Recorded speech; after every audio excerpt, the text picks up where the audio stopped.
पिताजी के वन चले जाने पर सूत जी कहते हैं, हे सोनक जी, पितर उपरते तेना जननी ताड़ता वृषम कुबित्तम तिष्ठते ब्रूहि हनिसेलतया न चेत। पिताजी के वन चले जाने पर एक दिन धुंधकारी अपनी मां के पास में गया और जाकर के कहता है, मुझे तिजोरी की चाबी दे दे और सोन, यदि नहीं देगी ना तो तेरी लात मार मार के खबर लूंगा मैं। अब बताइए बेटा यदि इस तरीके से मां से बोले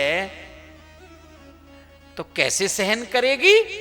बात वाली थी धुंधली, सूखे कुएं में कूद करके रात में प्राण दे दिए, लेकिन दोबारा धुंधकारी को मुंह नहीं दिखाया, दुनिया के लोगों को मुंह नहीं दिखाया। और आजकल के माता पिता, बेटा गाली भी दे रहा है, धक्के भी मार रहा है, तब भी वहीं घुसे हैं, लोग क्या कहेंगे। अरे एक बार वृंदावन निकल के तो देखो, तीर्थों में जाकर के तो देखो, तुम्हारी पूजा होगी, पूजा भगवान के लिए निकलोगे तो।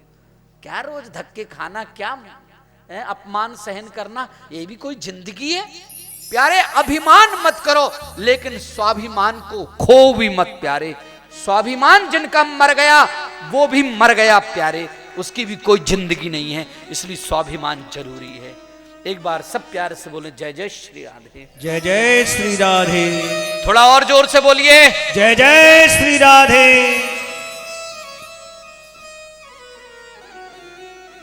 पिता के वन चले जाने पर, मां के निधन हो जाने पर धुंधकारी ने 5 वेश्याओं को रख लिया।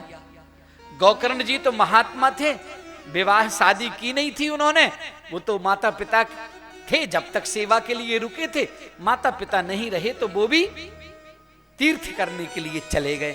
लेकिन इस पापी धुंधकारी ने क्या किया, 5 वेश्याओं को रख लिया। एक दिन इन वेश्याओं ने कहा, हमें सुंदर आभूषण चाहिए, महंगे वस्त्र चाहिए, ये राजा के यहां चोरी करके लाया। इन्होंने कहा किसी दिन पकड़ो जाएगो तो साथ में हम भी मरेंगी, जेल में डली रहेंगी। इसलिए क्या किया, फांसी में लगा दिया धुंधकारी को। फांसी में चढ़ने के बाद भी नहीं मरा। ध्यान रखना, जिसके जीवन में पाप बहुत होते हैं ना, उसको बुढ़ापे में नींद नहीं आती, वही सोचता रहता है, सोचता रहता है, सोचता रहता है, नींद नहीं आती, और जल्दी उसकी मृत्यु नहीं होती, जल्दी मृत्यु नहीं होती, अनायास उसके प्राण नहीं निकलते। धुंधकारी के प्राण नहीं निकल रहे हैं क्योंकि इसने जीवन में पाप ही पाप किया है। वेश्याओं को लगा यदि बच गए हो तो हमें मार डालेगा ये, इसलिए चूल्हे में अंगार थे, उन अंगारों को निकाला और इसके मुंह में डाल दिया। अग्नि ज्वालाति दुखेन व्याकुलो निधनंगतः। अग्नि की ज्वाला से ये व्याकुल होकर के अपने प्राणों को त्याग दिया, धुंधकारी ने मर गया। फिर उन्होंने क्या किया, गड्ढा खोदा और उसमें गड़ा दिया। लोग पूछने आते धुंधकारी कहां है, बोले व्यापार करने दूसरे गांव गए, किसी शहर में गए हुए। और धुंधकारी तो प्रेत योनि को प्राप्त हो गया था। अब प्यारे ये 5 वेश्याएं कौन हैं और धुंधकारी कौन है?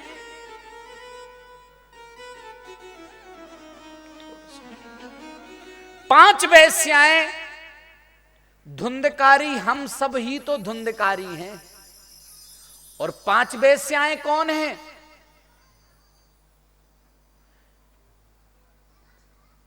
हमारा बुढ़ापा आ गया लेकिन अच्छा अच्छा चाटने की आदत नहीं गई, स्वाद अभी भी बना हुआ है। प्यारे, जैसे जैसे तुम्हारा जीवन आगे बढ़ते जाए वैसी वैसी स्वाद को छोड़ते जाओ। उम्र तो बहुत हो गई, लेकिन आंखें अभी भी चकाचौंध देखने के लिए तड़फ रही हैं। ये कौन काम का आपका गृहस्थ? जिंदगी भर तो वही कर्म करे हैं आपने, उसके बाद भी तृप्ति नहीं हुई तुम्हें? तुम्हें वैराग्य नहीं जगा? तुम्हें ग्लानि नहीं हुई? नफरत नहीं हुई उन कर्मों से? कानों से वही सब विषय भोग की चर्चाएं सुनने में लगे हो। अब तो बस भगवान की कथा सुनना चाहिए, हरि चरित्र सुनना चाहिए। यह ऐसे कान बनाओ, मोह से संसार की चर्चा व्यर्थ की, फलानी ऐसो फलाना ऐसा, ये सब छोड़ करके बस राधे राधे राधे राधे, विठ्ठला विठ्ठला विठ्ठला, यही सब निकलना चाहिए। लेकिन पाप कैसे निकलने दे? में कमा के रखा है जो इकट्ठे करके, यह स्थिति होना चाहिए प्यारे। यही तो वेश्याएं हैं, और जो इनके बस में है वही तो धुंधकारी है प्यारे। इन 5 वेश्याओं की शब्द स्पर्श रूप रस और गंध इनके जो बस में है वही तो धुंधकारी है। और ध्यान रखना, जिनने इन सब चीजों को त्यागा नहीं, इन विषयों को छोड़ा नहीं, इनसे दूरी नहीं बनाई जीवन में, तो जैसी धुंधकारी की गति हुई है वैसी हम सबकी गति होने वाली है, इसमें कोई संदेह नहीं है। यही हाल होंगे हमारे भी।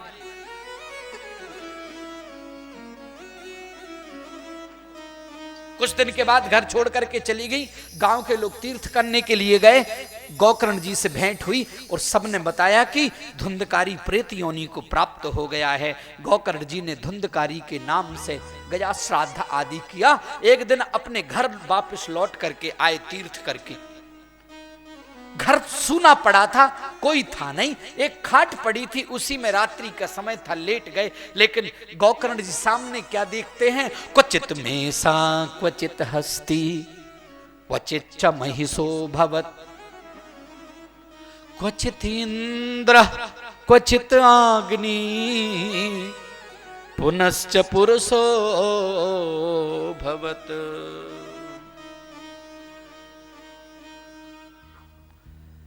सामने देखते हैं कि एक भैंस है, फिर वह हाथी बन गया, फिर वो इंद्र बन गया, फिर अग्नि बन गया, फिर मानव बन गया है। गोकर्ण जी ने कहा, भैया तुम कौन हो? अपना परिचय तो दो, कोई भूत प्रेत पिशाच क्या हो? रोने की आवाज सुनाई दी। गोकर्ण जी ने जल लिया और जल लेकर के जैसे ही डाला वैसी रोने की आवाज सुनाई दी और कह रहा है, हम भ्राता त्वदीयोस्मि धुंधकारीति नामता, स्वकीये नैव दोषेण ब्रह्मत्वं नाशितं मया। बोले मैं तुम्हारा भैया धुंधकारी हूं।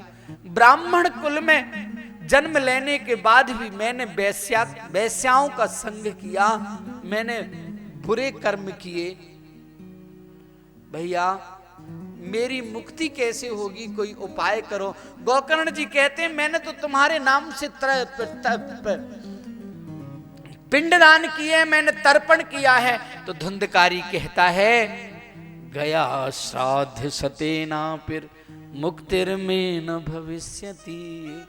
यदि आप मेरे नाम से गया में 100 बार भी श्राद्ध करोगे ना, तब भी मुक्ति नहीं होगी।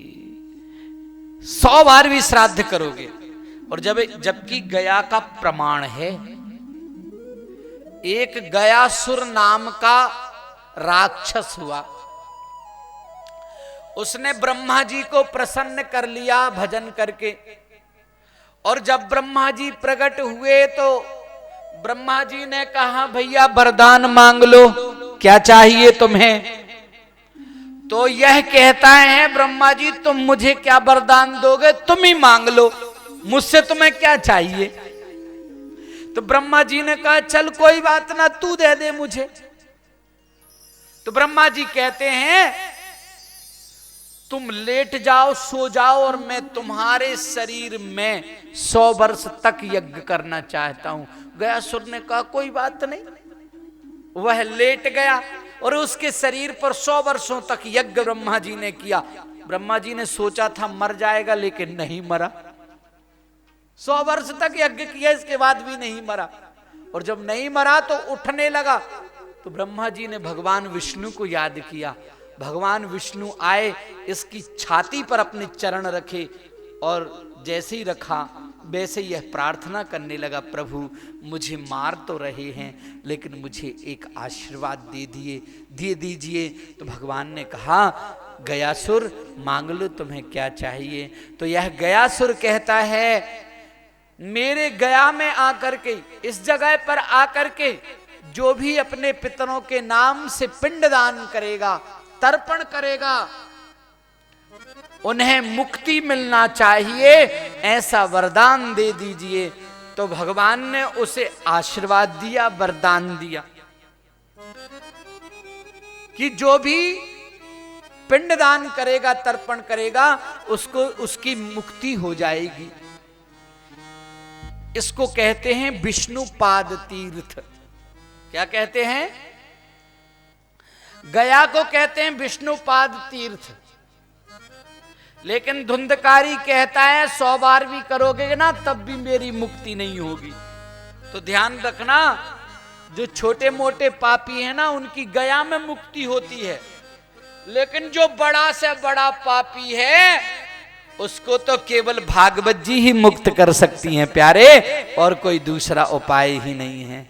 इसलिए तो गया करने के बाद में भागवत जी की कथा, सारे अपने पितरों को तारने के बाद में यहां भागवत जी की कथा अवश्य सुनानी चाहिए, ताकि कोई एक आध दो बड़े पापी रह गए हों तो वो भागवत जी से तर जाए।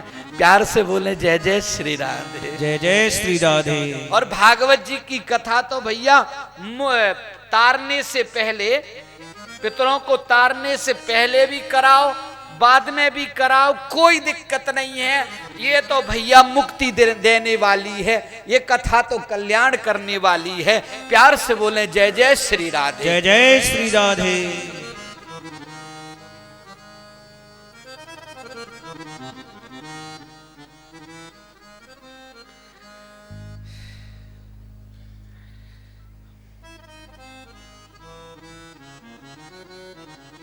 गौकर्ण जी ने कहा भैया फिर तेरी मुक्ति कैसे होगी? बोले मुझे पता नहीं है। गौकर्ण जी ने कहा चिंता मत करो, इसका उपाय हम खोजते हैं। गौकर्ण जी भोर में उठे, स्नान आदि संध्या वंदन किया, और फिर इसके बाद में विचार करने लगे, लेकिन कोई उपाय समझ में नहीं आया। गौकर्ण जी भी तो महात्मा है, ज्ञानी है ना। फिर इनको लगा कि हम सब के कर्म के साक्षी भगवान सूर्य हैं, इसलिए क्यों ना भगवान सूर्य से पूछा जाए। तो इन्होंने भगवान सूर्य को प्रणाम किया। तुभ्यम नमो जगत साक्षिन् ब्रूहि मे मुक्ति हेतुकम्। हे जगत के साक्षी भगवान सूर्य, मुक्ति का उपाय बताइए। जिसकी मुक्ति नहीं हुई है वो मुक्त कैसे होगा? तो भगवान सूर्य मुक्ति का उपाय बताते हैं। श्रीमद्भागवतान मुक्ति सप्ताहे वाचनं कुरु।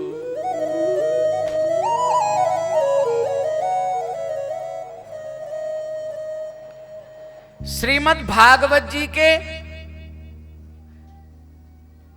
7 दिन में पूरी होने वाली जो कथा है उस कथा का अनुष्ठान करो, मुक्त हो जाएंगे।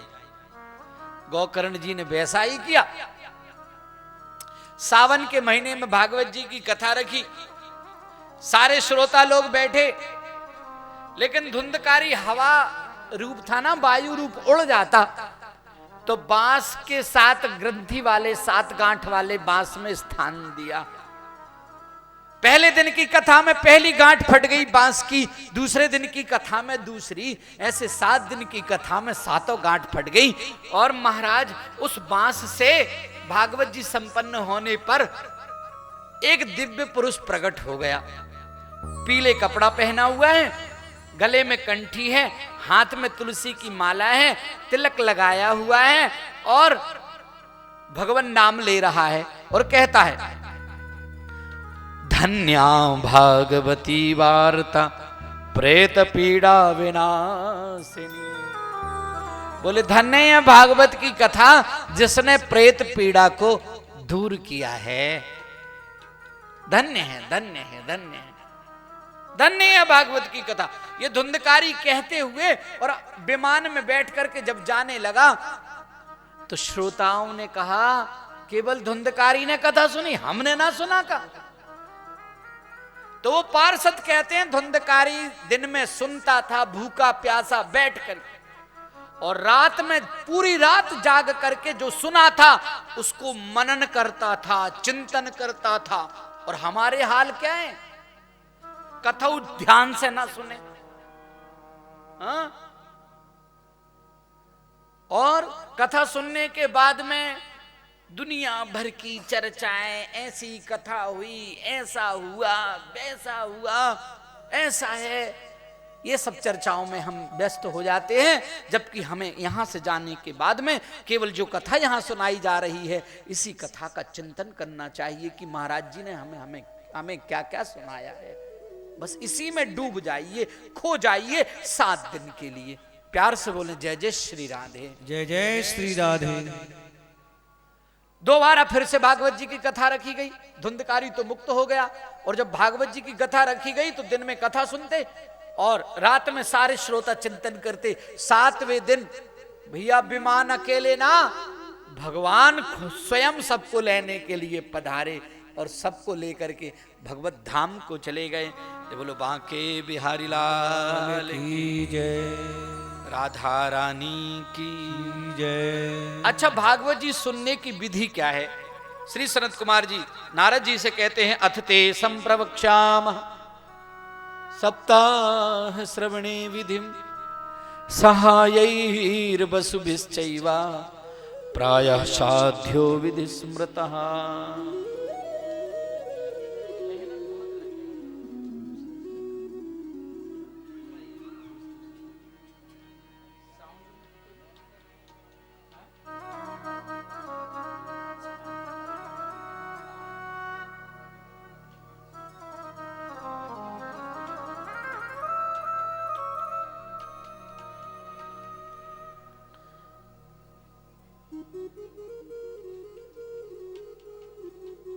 मेहनत बहुत लग रही है, मेहनत एकदम हल्का आना चाहिए। भागवत जी की कथा को सुनना किस तरीके से चाहिए, इसका नियम क्या है? यदि आप सामर्थ्यवान हैं तो अकेले ही भागवत जी की कथा का नियोजन करें। नहीं है सामर्थ्य तो एक काम करें, अपने पूरे परिवार के लोगों को इकट्ठा करके अपने पितरों की शांति के लिए, उनकी मुक्ति के लिए, उनको धन्य करने के लिए अवश्य भागवत जी की कथा रखें। पूरे परिवार के लोग, कुटुंब के लोग इकट्ठे होकर के। यदि मान लीजिए नहीं हो सकता तो पूरी कॉलोनी के लोग इकट्ठे हो जाइए। जैसे यहां कॉलोनी के सभी लोग इकट्ठे होकर के भागवत जी की कथा सुन रहे हैं।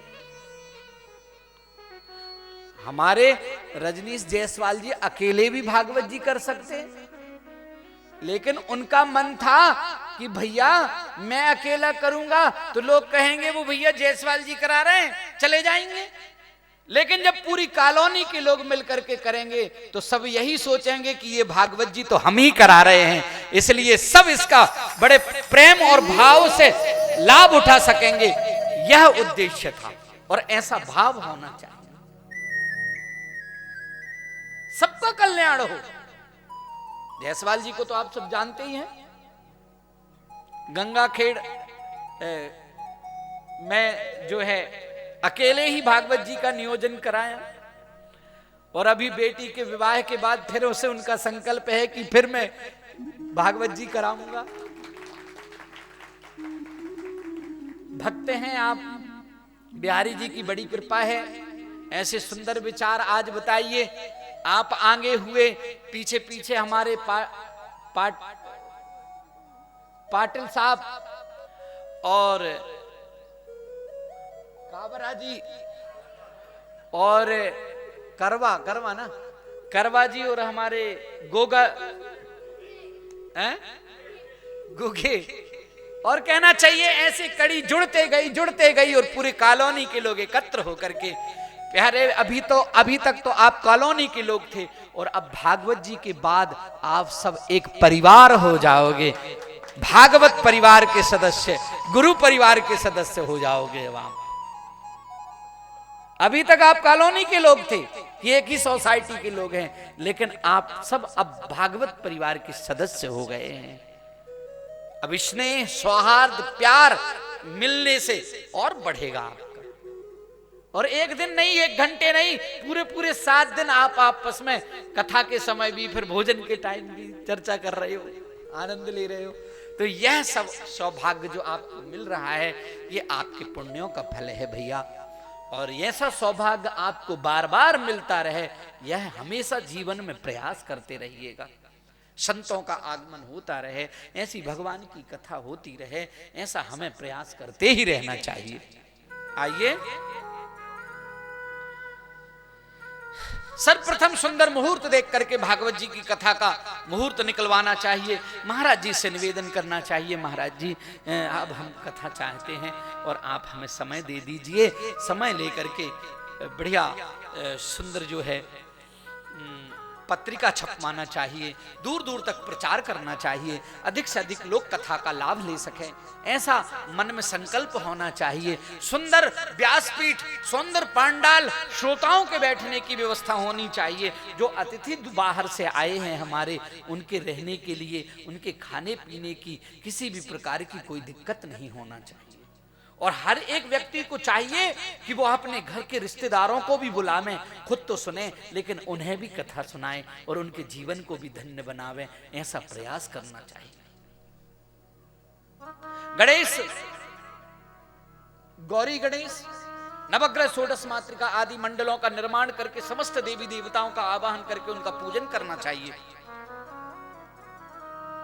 कथा के मध्य में बार बार खड़े नहीं होना चाहिए, बार बार बात नहीं करना चाहिए।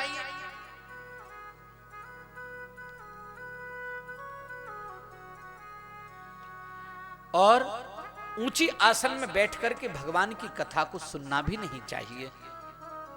व्यासपीठ से ऊंची आसन में, कुर्सी में आप बैठ सकते हैं, व्यासपीठ से ऊंची, इस स्थान से ऊंचा स्थान नहीं होना, माने हमसे ऊंचा स्थान नहीं होना चाहिए। व्यासपीठ से ऊंचा स्थान में बैठ करके कभी भगवान की कथा नहीं सुनना चाहिए।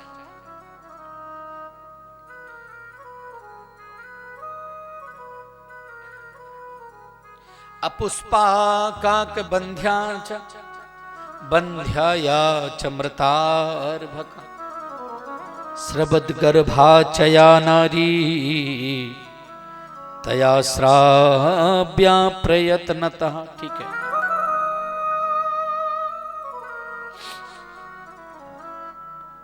जिन माताओं को मासिक धर्म नहीं होता, जिन माताओं को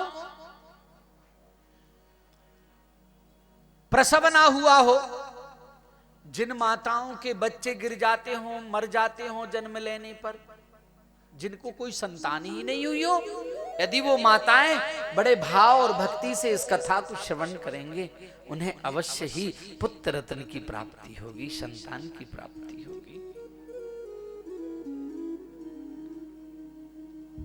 जो भागवत जी का नियोजन कराता है, पितुर्मातुश्च भार्याया कुलपंक्ति सुतारिता,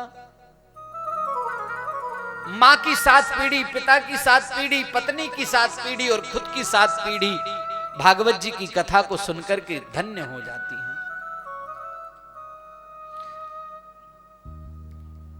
ऐसी 7 पीढ़ियां धन्य होती हैं जो भागवत जी की कथा का नियोजन करता है। भैया, कथावाचक कैसे होना चाहिए? विरक्तो वैष्णवो विप्रो वेद शास्त्र विशुद्धिकृत दृष्टांत कुशलो धीरो भक्ता कार्योति निष्प्रहा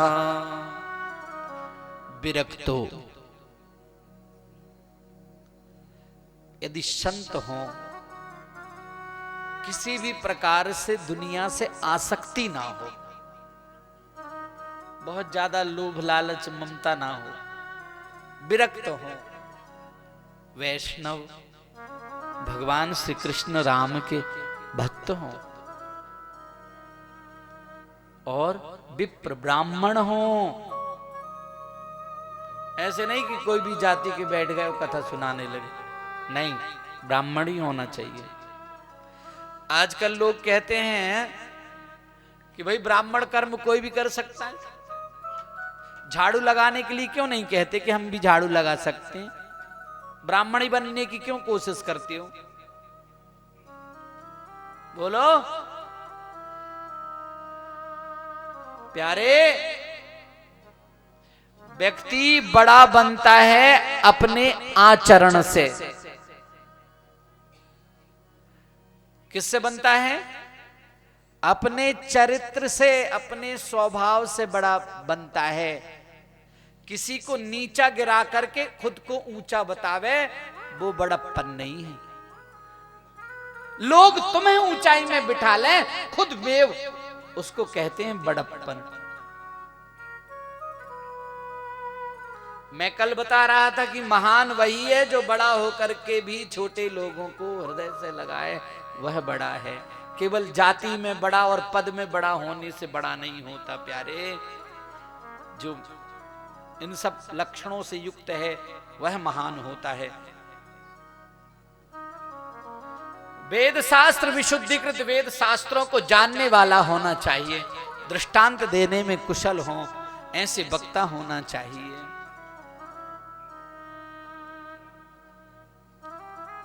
आज से कम 20 वर्ष पहले माताएं कथा नहीं करती थी। आज से 20 वर्ष पहले लड़कियां और माताएं कथा नहीं करती थी। अभी अभी से ये सब शुरू हुआ है।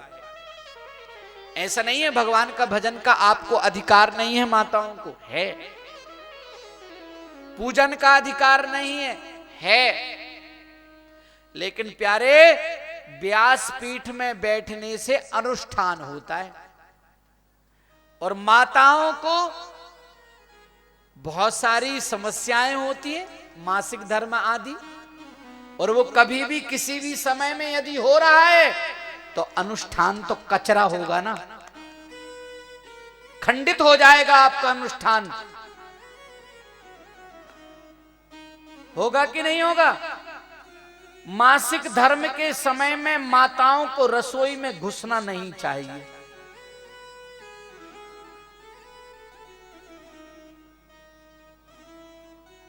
कम से कम 4 दिन भगवान के मंदिर में, रसोई में, और कोई भोजन कर रहा है तो उसमें दृष्टि भी नहीं डालना चाहिए।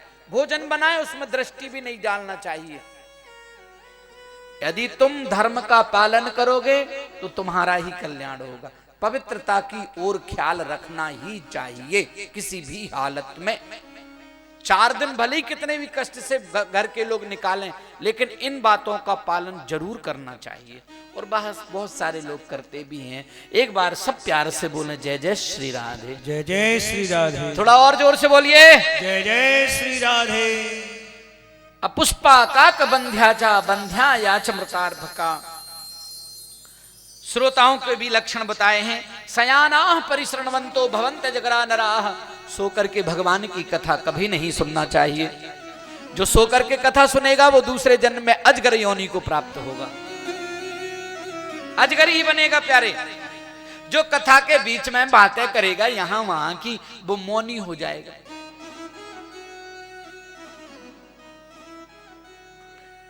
इस प्रकार से 7 दिन तक जमीन में सोवे। कथा सुनने वाले को जमीन में सोना चाहिए, सत्य भाषण करना चाहिए, सत्य ही बोले। झूठ का कभी प्रसंग आ जाए तो उससे बच जाए, दूरी बना ले, एकदम पवित्रता रखे। किसी को कटु शब्द ना बोले, किसी का दिल ना दुख जावे।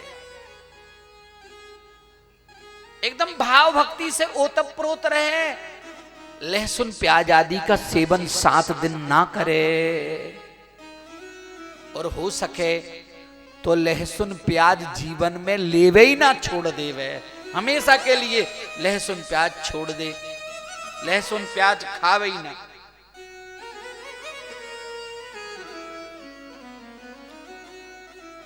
इस प्रकार